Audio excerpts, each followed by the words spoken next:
사도신경 하심으로 신앙 고백하겠습니다.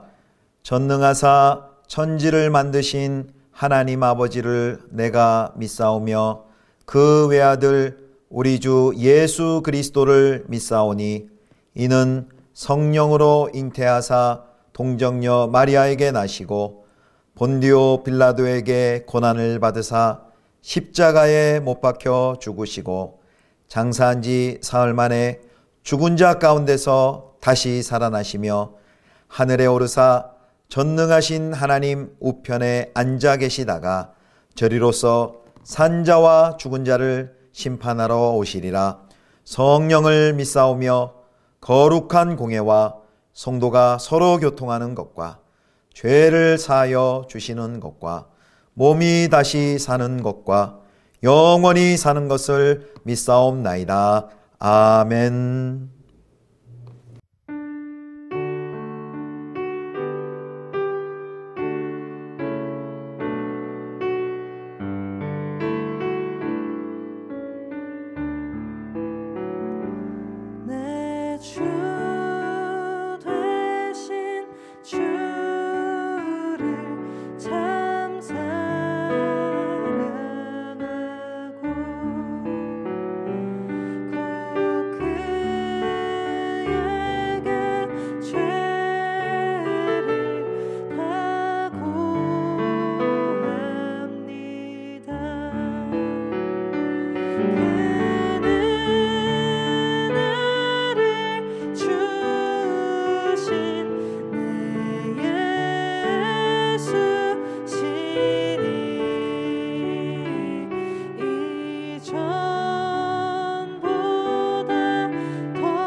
토지를 영구히 팔지 말 것은 토지는 다 내 것임이니라.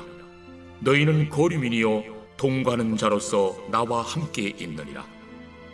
너의 기업의 온 땅에서 그 토지 무르기를 허락할지니 만일 내 형제가 가난하여 그의 기업 중에서 얼마를 팔았으면 그에게 가까운 기업 물을 자가 와서 그의 형제가 판 것을 물을 것이요 만일 그것을 물을 사람이 없고 자기가 부유하게 되어 물을 힘이 있으면 그 판 해를 계수하여 그 남은 값을 산 자에게 주고 자기의 소유주로 돌릴 것이니라. 그러나 자기가 물을 힘이 없으면 그 판 것이 희년에 이르기까지 산 자의 손에 있다가 희년에 이르러 돌아올지니 그것이 곧 그의 기업으로 돌아갈 것이니라. 성벽 있는 성내의 가옥을 팔았으면 판지 만 1년 안에는 물을 수 있나니 곧 그 기한 안에 물으려니와 1년 안에 물이지 못하면 그 성 안의 가옥은 산자의 소유로 확정되어 대대로 영구히 그에게 속하고 희년에라도 돌려보내지 아니할 것이니라. 그러나 성벽이 둘리지 아니한 촌락의 가옥은 나라의 전토와 같이 물러주기도 할 것이요 희년에 돌려보내기도 할 것이니라. 레위 족속의 성읍 곧 그들의 소유의 성읍의 가옥은 레위 사람이 언제든지 물을 수 있으나 만일 레위 사람이 물이지 아니하면 그의 소유 성읍에 판 가옥은 희년에 돌려보낼지니 이는 레위 사람의 성읍의 가옥은 이스라엘 자손 중에서 받은 그들의 기업이 됨이니라. 그러나 그들의 성읍 주위에 있는 들판은 그들의 영원한 소유지이니 팔지 못할지니라.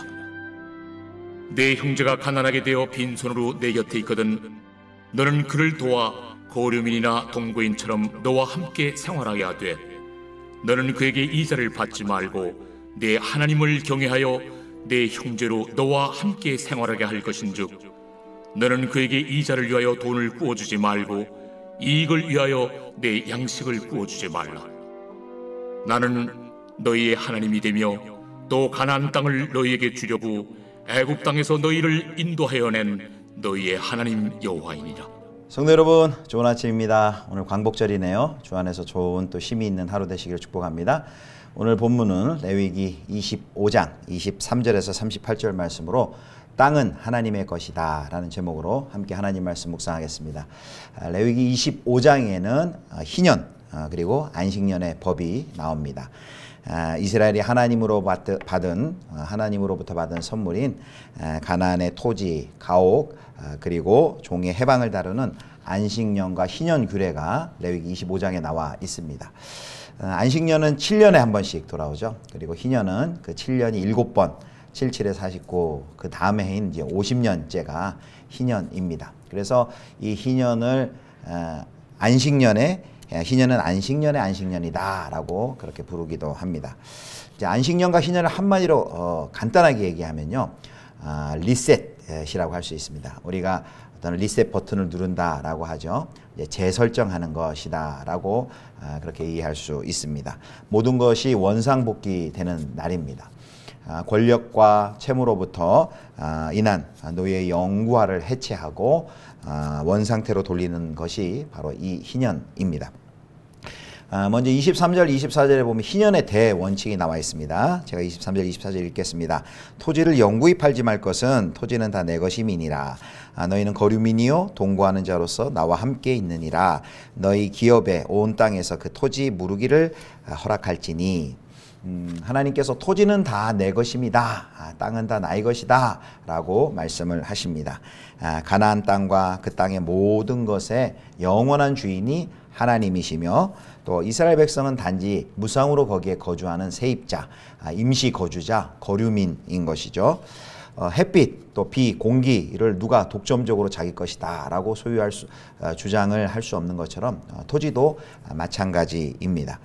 심지어 이스라엘에서는 이스라엘의 왕이라 할지라도 다른 사람이 하나님으로부터 받은 땅의 소유권을 주장할 수 없습니다. 그래서 열왕기서에 보면 아합 왕 이야기가 나오죠. 아합이 나봇의 포도원을 강제로 빼앗은 것 때문에 하나님의 심판을 받은 이야기가 나옵니다. 어떤 사람이 빚을 졌는데 갚을 능력이 없으면 자기 땅을 팔거나 스스로 종이 되어서 빚을 갚아야 했습니다. 그러나 이스라엘 백성은 땅을 아주 팔지 못하고 땅을 팔더라도 언제든지 그것을 무르고 다시 살 수 있었습니다. 그리고 희년이 되면 그 모든 땅은 원주인에게 돌아가야만 했습니다. 특정 가문이나 또는 특정 사람이 분배받지 않을, 하나님께로부터 분배받지 않은 땅을 소유할 수가 없었습니다. 부득이하게 토지를 팔았을 경우에도 희년 이전에라도 그 땅을 물으려고 하는 몇 가지 방법이 있는데요. 그게 바로 25절부터 28절까지 나옵니다. 세 가지가 소개되고 있습니다. 여기 토지를 무른다라고 할 때 무른다라는 단어가 이제 히브리 말로 가알이란 단어인데요. 구속하다, 속량하다 이런 뜻이 있고, 또 여기서 나온 그 단어가 토지를 무르는 자를 이제 고엘이라고 부릅니다. 속량하는 자, 구속자, 갚아주는 자, 그런 의미가 있습니다. 자, 부득이하게 토지를 팔았을 경우 어떻게 물을 수 있는지 세 가지 경우인데요. 이제 25절에 보면 첫째, 형제나 친족이 토지의 값을 치러주고 다시 물을 수 있습니다. 이들을 이제 형제나 친척은 이제 가까운 기업 물을 자라고 부릅니다. 그 다음에 두 번째는 이제 토지를 팔았던 사람이 이제 스스로 이제 재산이 생기고 부유하게 되면 스스로 자기가 판 땅을 다시 물을 수가 있었습니다. 이런 경우에는 이제 희년까지 남은 기간을 계산해서 그 값을 정하게 됩니다. 그리고 이제 세 번째 경우가요. 만일 땅을 대신 사줄 친족도 없고 또 자기 힘으로 자기 스스로 그 땅을 구입할 수도 없다면, 능력이 없다면 희년을 기다려야 하는 것이죠. 그 다음에 이제 오늘 본문에 이제 두 번째 29절부터 34절에는 이제 가옥을 무르는 방법에 대해서 설명을 하고 있습니다. 이제 가옥은 두 종류인데요. 성벽 내에 있는 가옥과 그리고 성벽이 없는 마을에 있는 가옥 두 종류로 나눠서 설명을 하는데요. 우선 이제 29절 30절에는 성벽이 있는 성내 가옥에 대한 경우, 그 성 안에 있는 집을 판 경우는 이제 만 1년 안에 다시 물을 기회가 있습니다. 만일 1년 안에 가옥을 다시 무르지 못한다면 그 가옥은 산 사람의 소유로 확정이 됩니다. 그러니까 땅하고 조금 다릅니다. 땅과 달리 가옥은 희년이 되어도 다시 돌려주지 않아도 됩니다. 하지만 그 성벽이 없는 성 밖의 마을에 있는 가옥의 경우는요, 토지에 대한 그 규례에 준하여서 적용을 합니다. 그래서 성밖 마을에 있는 가옥의 경우 생업으로 토지를 경작하는 것과 연결되어 있기 때문에 아마도 이렇게 토지와 동일한 규례를 적용합니다. 그리고 이제 34절을 보겠습니다. 34절에 보면 제가 읽겠습니다. 34절, 그러나 그들의 성읍 주위에 있는 들판은 그들의 영원한 소유진이 팔지 못할지니라. 여기 그들은 이제 레위인들인데요. 레위인들이 거주하는 성읍 중에 있는 들판은 영원한 소유이기 때문에 이제 매매 자체가 불가능하다라고 말씀합니다. 그 땅은 하나님께서 레위 자손들에게, 레위 지파에게 주신 땅이고, 또 그곳에는 이스라엘 백성들이 하나님께 바친 가축을 돌보는 땅이기 때문에 매매가 금지되어 있습니다. 이제 마지막으로 가난한 이제 채무자에 대한 규정이 35절부터 38절까지 나와 있습니다. 이제 앞에 먼저 우리가 땅에 대한 것, 가옥에 대한 그 희년의 제도를 살폈죠. 이제 마지막은 이제 재물에 관한 것인데요. 희년 제도를 하나님께서 주신 의도가 무엇일까요? 희년 제도를 주신 것은 이스라엘 백성들은 누구라도 가난 때문에 남의 종이 되지 않도록 하고, 가난하게 된 자라 할지라도 다시 한번 회복할 수 있는 기회를 주시기 위함이 바로 희년 제도입니다. 35절에 이렇게 표현합니다. 내 형제가 가난하게 되어 빈손으로 내 곁에 있거든. 빈손이란 것은 손에 힘이 없고 가족을 부양할 수 없을 만큼 가난하고 손에 힘이 없는 그런 경우를 말하고 있습니다. 그럴지라도 그럴 때 그 동족을, 여기서 이제 형제라고 일부러 지칭을 합니다. 그 형제를 살 수 있도록 도와주어야 한다라고 말을 합니다. 그들은 단순히 가난하게 된 동족이 아니라 형제입니다. 또 36절과 37절에는 그 가난한 동족들, 형제들에게는 돈을 꾸어주지만 이자를 받고 꾸어주지 말아라. 이익을 위해서 양식을 꾸어주지 말아라 라고 말을 하고 있습니다. 36절에 37절까지 무려 3번씩이나 반복해서 그 사실을 강조합니다. 그래서 하나님께서 이웃을 상대로 이웃의 어려운 상황을 자기 이익의 수단으로 결코 삼아서는 안 된다는 것을 이렇게 강조하고 계십니다. 가나안 땅이 하나님이 주신 선물이라면 그 땅, 그리고 재물들이 하나님이 거저 주신 선물이라면, 그리고 그 은혜를 경험했다면 공공한 이웃을 위해 기꺼이 나누어야 하는 것이죠. 그래서 그 근거, 그렇게 나누어야 하는 형제를 도와줘야 하는 근거가 38절에 나와 있는데요. 25장 38절 나는 너희의 하나님이 되며 또 가나안 땅을 너희에게 주려고 애굽 땅에서 너희를 인도하여 낸 너희의 하나님 여호와이니라. 하나님께서 애굽에서 학대받던 이스라엘 백성들을 그 종의 노예 상태에서 구원해 내셨죠. 그리고 가나안 땅으로 이끄셔서 그들에게 자유와 땅을 선물로 허락해 주셨습니다. 그래서 이런 맥락에서 희년의 출발점은 바로 출애굽 사건이다라고 할 수 있습니다. 하나님께서는 가나안 땅에서 희년을 통해 이스라엘 백성이 과거 애굽에서 노예로 살던 때 받았던 애굽의 상태, 노예의 상태였지만 그 상태에서 하나님께서 어떠한 은혜를 베푸시고 그들을 인도해 주셨는지를 기억하고 바로 그 은혜를 기억하는 그 삶의 모습이 그 이스라엘 공동체 안에서 실현되기를 원하십니다. 정리하겠습니다. 오늘 우리가 희년의 규례 중에서 토지와 또 가옥과 그리고 가난한 채무자에 관한 규례를 살펴보았는데요. 결국 이 희년에는 땅이 휴경을 하게 되고요. 또 가장 중요하게는 희년 50년마다 모든 땅이 원주인에게 돌아가게 됩니다. 다시 한번 정리하자면 희년의 규례를 이렇게 주신 것은 과도한 비제 누적으로 개인이 이제 종이 되고 이런 사회적인 붕괴를 막기 위함입니다. 이제 오늘 이 말씀을 그렇다면 우리는 어떻게 이 현대 일상 속에서 희년의 정신을 실천하며 적용하며 살아갈 수 있을까요? 사실 오늘 나와 있는 이 레위기 25장의 희년의 법을 이제 문자적으로 그대로 이 시대 가운데 적용하기란 불가능한 일입니다. 이 시대가 그 신자유주의 사상, 이 세계를 휩쓸면서 무한 자유 경쟁의 그 자본주의 경제 체제 하에 있습니다. 그 안에서 많은 사람들이 고통받는 것이 이제 그 양극화의 문제를 이야기를 하죠. 경제 양극화의 문제는 이제 전 지구적인 문제고 어떻게 이 자본주의를 더 수정할까 이런 고민들을 많이 하고 있습니다. 그래서 그런 고민들을 하는 학자들 중에 이 레위기의 토지법과 희년법을 이제 오늘에 어떻게 적용할 수 있을까 그런 고민을 하는 학자 중에 이제 헨리 조지란 분이 있습니다. 그래서 이분은 토지에서 나오는 이익을 특정한 사람이 독점하지 못하도록 막는 그런 이론을 주창을 했는데요. 그래서 토지 가격의 상승으로 인한 이익을 세금으로 환수하고 공공의 혜택으로 돌리자는 그 제도를 마련했고, 이제 한국에서는 이제 이 헨리 조지의 사상을 고 대천덕 신부님이 그의 사상을 이제 소개를 했고, 그리고 이제 정책으로는 이제 토지 공개념의 개념이 사실은 이런 희년의 제도에서 싹튼 것이다라고 볼 수 있습니다. 이런 것은 이제 학자들, 정책들 또 정치가들이 이제 고민하는 문제인데, 그럼 우리는 개인적으로 어떻게 우리의 삶 속에서 이 희년의 제도를 적용할 수 있을까요? 우리가 하나님을 주인으로 모시는 하나님의 백성은 이 땅에서의 우리의 삶의 목적이 더 크고 비싼 부동산, 불로소득, 일확천금이 결코 되어서는 안 될 것입니다. 만몬을 우상으로 섬기지 않도록 특별히 우리가 성령으로 충만하고 깨어 있어야 할 것이고요.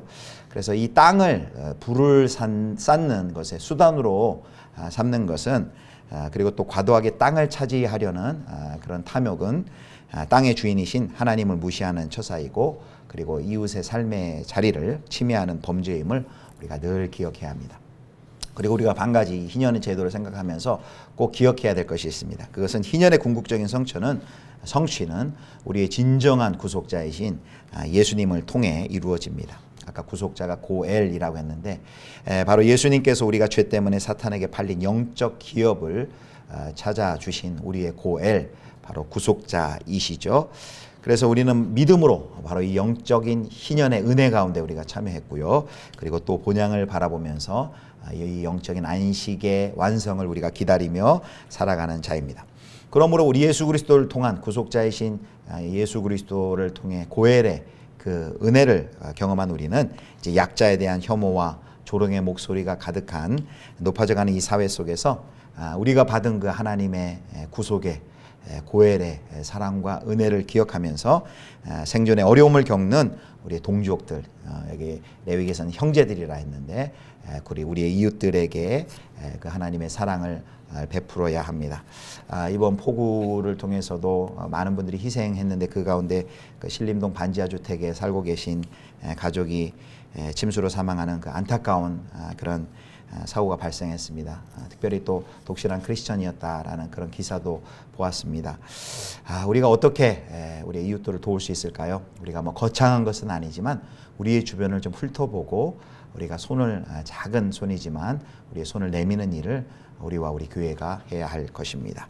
이렇게 우리가 서로에게 또 우리 이웃들에게 하나님으로부터 거저받은 이 구속의 사랑을 증거해 주시는 서로에게 고엘이 되는 그런 은혜가 우리 성도님들 가운데 있기를 주님의 이름으로 축원합니다. 기도하겠습니다. 하나님 아버지, 우리의 기업물을 구속자가 되어주셔서 감사합니다. 하나님으로부터 값없이 그 은혜를 경험하였사오니 하나님, 우리도 우리 이웃들과 우리 주변에 가난과 고통 가운데 있는 많은 사람들에게 그 사랑을 거저 베풀어 주는 자로서 살아가게 하여 주시옵소서. 오늘 특별히 광복절입니다. 이 나라 민족을 위해 기도합니다. 하나님, 이 땅을 긍휼히 여겨 주시고 하나님, 다른 것 우상 삼지 않고 정직과 공평과 인애의 나라 되며 하나님을 잘 경외하는 이 나라 이 민족 되게 하여 주옵소서. 우리 구주 예수 그리스도의 이름으로 기도드립니다. 아멘. 주기도문 하시겠습니다. 하늘에 계신 우리 아버지여, 이름이 거룩히 여김을 받으시오며 나라의 임하옵시며 뜻이 하늘에서 이룬 것 같이 땅에서도 이루어지이다. 오늘날 우리에게 일용할 양식을 주옵시고 우리가 우리에게 죄 지은 자를 사하여 준 것 같이 우리 죄를 사하여 주옵시고 우리를 시험에 들게 하지 마옵시고 다만 악에서 구하옵소서.